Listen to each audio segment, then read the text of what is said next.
Nah, baru saja kita lihat video tadi kan.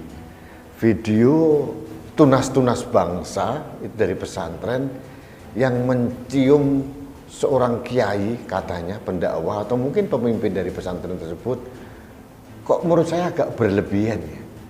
Juga Bang Rudi ini terlalu masuk ke dalam aspek yang kemudian beliau tidak pahami.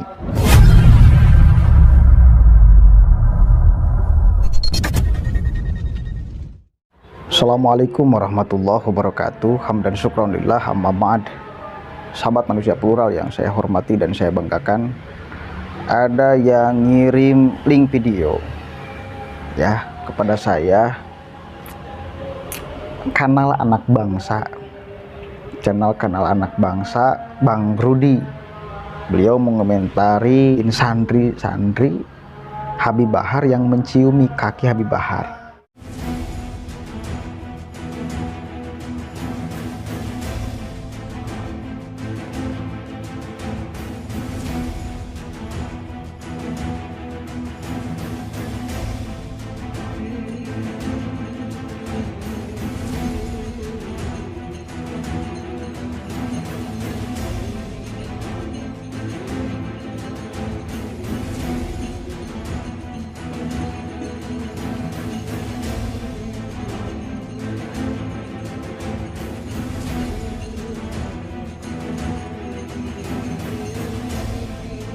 Nah, baru saja kita lihat video tadi kan.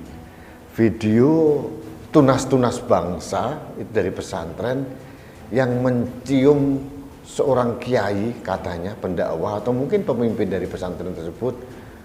Kok menurut saya agak berlebihan ya. Berlebihannya apa? Yang dicium kakinya itu Bahar bin Smith, orang yang sudah terkenal dengan narasi yang sangat premanisme dan kasarnya luar biasa.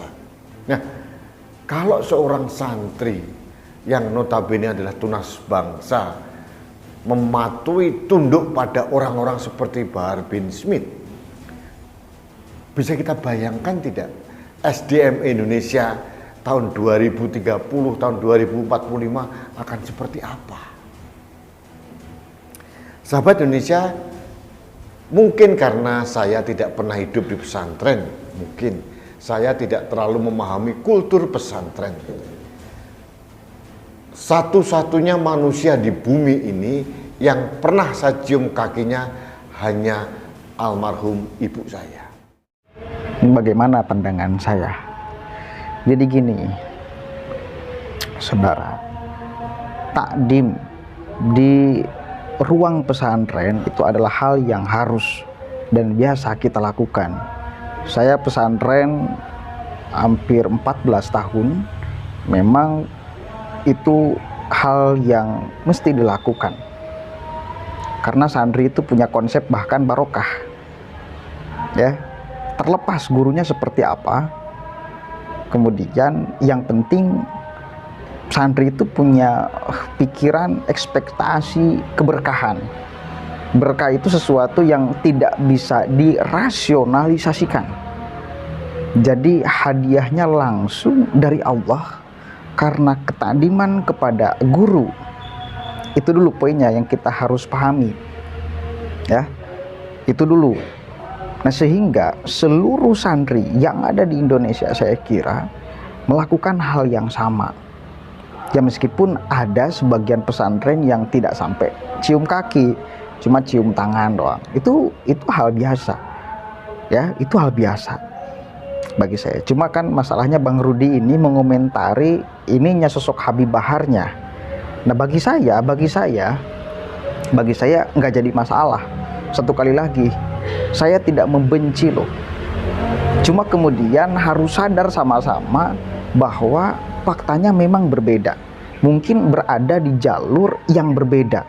Pandangan kebenaran menurut kita dengan pandangan kebenaran menurut orang lain mungkin berbeda. Masalahnya kadang-kadang pandangan yang menurut kita benar itu sembari menyalahkan pandangan orang lain. Itu yang kemudian saya selalu hadir di sini.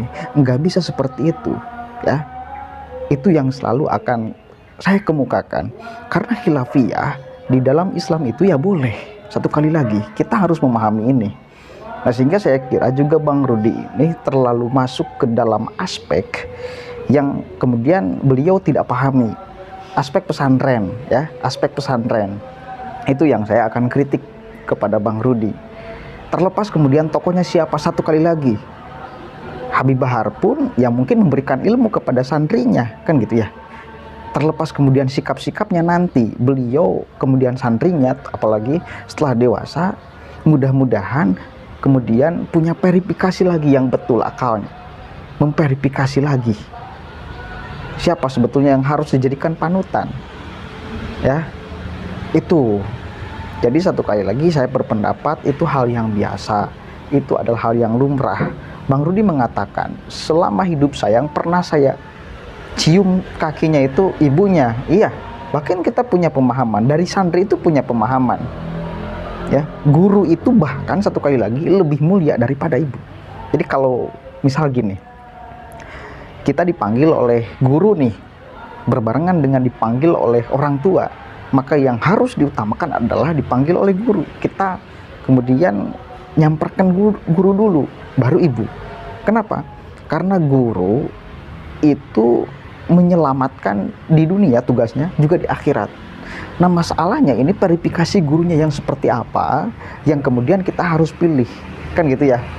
Kita harapkan kan guru itu menjadi pemandu satu kali lagi agar kita selamat di dunia juga di akhirat, kan gitu. Kita punya pemahaman itu sebagai santri, pasti satu kali lagi punya pemahaman itu. Hadisnya jelas ada juga. Bagaimana kemudian kita harus hormat kepada guru sehormat-hormatnya. Kan rata-rata kalau di pesantren itu, kenapa kemudian dititipkan anak itu ke pesantren? Karena harapan orang tua menjadikan anaknya itu lebih baik dari dirinya mungkin, kayak gitu. Kadang-kadang tidak bisa orang tua mengajarkan ilmu agama, tidak bisa orang tua mengajarkan akhlak, tidak bisa orang tua mendidik anak sehingga dititipkanlah ke pesantren. Fungsi dan tugas orang tua itu pindah ke pimpinan pondok pesantren, pindah ke pengurus-pengurus yang ada di sana, kan itu. Sehingga perlakuan santri kepada orang tua dengan kepada pimpinan pesantren itu sama. Dan itu doktrin yang kemudian kita pahami sebagai santri. Saya satu kali lagi pesantren 14 tahun memang itu sering dilakukan. Karena ada aspek barokah. Bahkan gini, di pesantren itu, di santri itu ada pemahaman kayak gini. Mengharapkan ilmu laduni, ya. Ilmu laduni itu sesuatu yang tidak kita cari, tetapi Allah memberi. Salah satunya dengan kita istiqomah berkhidmah kepada guru. Wah, bener-bener di pesantren tuh ya. Itu karena kan tadi juga Bang Rudi satu kali lagi, dia apakah memang ini tradisi pesantren? Memang itu tradisi pesantren, Bang. Di semua pesantren saya kira melakukan hal yang sama. Cuma satu kali lagi untuk sampai mencium kaki itu jarang. Termasuk saya juga nggak sampai mencium kaki. Di pesantren-pesantren yang kemudian saya mondok di sana nggak sampai mencium kaki. Cuma kalaupun mencium kaki, karena guru itu kemudian menjadi pengganti orang tua, pengganti ibu, pengganti ayah, maka saya kira nggak jadi soal di wilayah sana, kan gitu. Ya, itu biasa dilakukan oleh para santri. Jadi untuk wilayah ini saya tidak akan mengkritik. Untuk di wilayah sini Habib Bahar saya kira itu biasa, hal biasa, karena yang melakukan itu adalah santri-santrinya. Gak jadi soal. Cuma kalau, nah ini, kalau Habib Bahar menuntut orang lain agar melakukan hal yang sama seperti yang dilakukan oleh santrinya, ini masalah. Nah ini, misal gini, kalau nggak ada yang cium tangan dan nggak ada yang cium kaki saya, maka akan saya habisi misalnya, itu yang salah. Cuma kalau misal santrinya, yang dia memberikan ilmu kepada santrinya, yang dia memberikan pendidikan kepada santrinya, itu adalah hal yang wajar.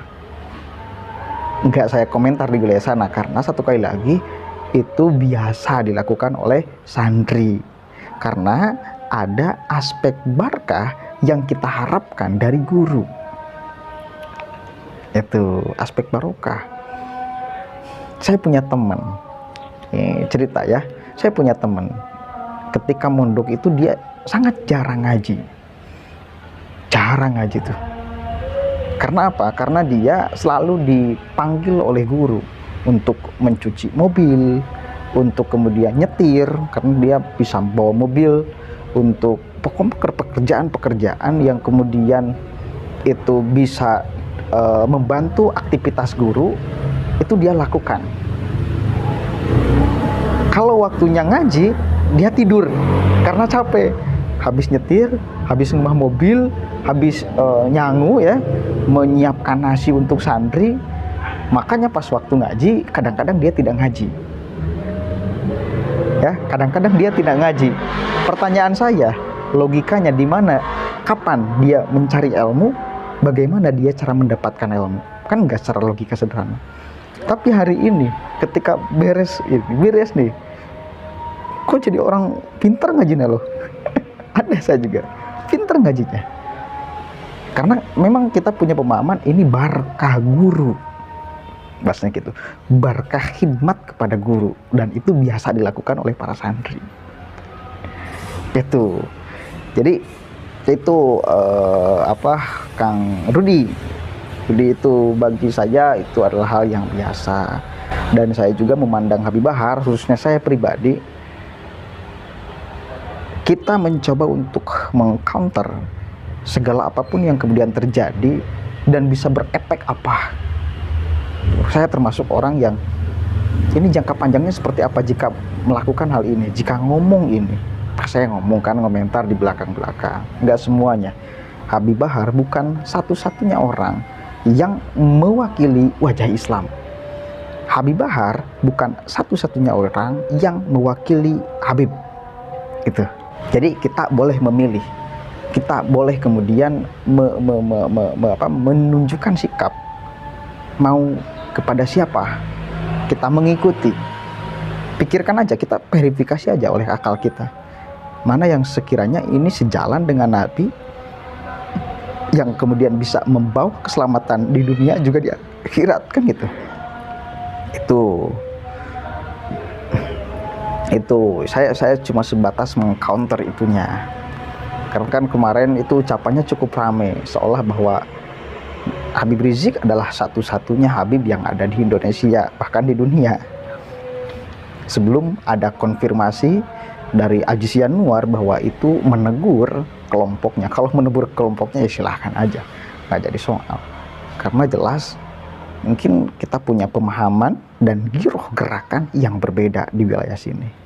Kita kemudian tarung opini saja di sini. Tunjukkan aja kepada masyarakat siapa yang sebetulnya mencontoh baginda Rasulullah SAW. Kan itu saja sebetulnya, gak jadi soal. Silakan, berbeda itu hal yang biasa. Saya tidak anti perbedaan, ya. Cuma untuk menyuarakan, mengkampanyekan apa yang dianggap saya benar, dan dengan disertai rasionalisasi yang jelas, maka itu akan terus saya lakukan. Ya. Mungkin itu yang bisa saya sampaikan, kurang lebihnya mohon maaf. Wallahul muwaffiq ila aqwamit thoriq, wallahu a'lam bishawab. Assalamualaikum warahmatullahi wabarakatuh.